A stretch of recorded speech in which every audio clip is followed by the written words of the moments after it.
Blade, Trinity, the third and final entry in the Blade trilogy, sees Wesley Snipes return as the stoic daywalker, this time facing his most formidable foe yet, Dracula himself. Directed by David S. Goyer, the film attempts to elevate the stakes by introducing a team dynamic, adding comedic elements, and bringing the first vampire into the fold. However, while the film offers entertaining action sequences and some fun moments, it struggles to live up to the heights of its predecessors. The inclusion of Dracula, played by Dominic Purcell, as the ultimate villain brings an intriguing concept to the story, Blade facing off against the progenitor of all vampires. However, the execution falters. This Dracula feels more like a generic action movie antagonist than the mythological and terrifying figure one might expect. While the character's potential is clear, his presence lacks the gravitas needed to elevate the film, leaving his confrontation with Blade feeling underwhelming despite its thematic significance.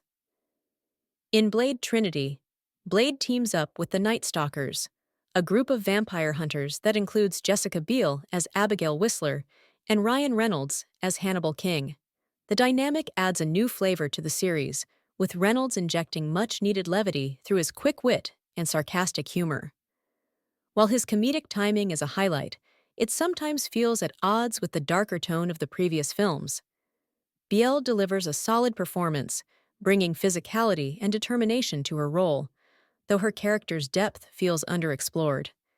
The action sequences remain a strong suit of the Blade series, with Wesley Snipes once again delivering fluid and precise martial arts choreography.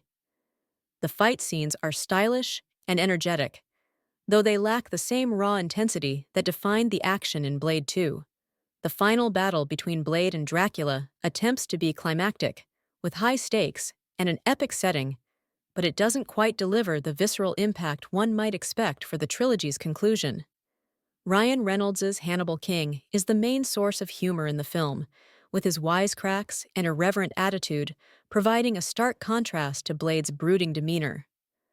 While some jokes land well, others feel misplaced in the context of a dark, supernatural action film. The humor adds entertainment value, but occasionally undermines the tension and seriousness of the story.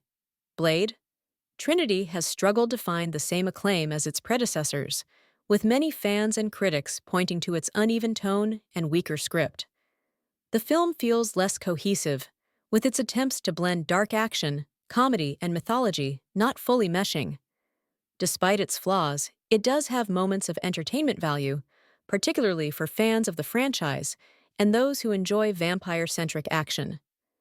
While Blade Trinity offers some enjoyable action sequences, fun comedic moments, and an intriguing premise with Dracula, it ultimately falls short of the heights set by the earlier films in the trilogy.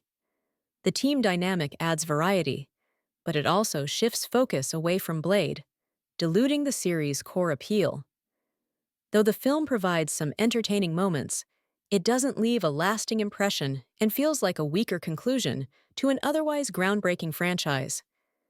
For fans of the series, it's worth a watch, but it might not stand out as a favorite.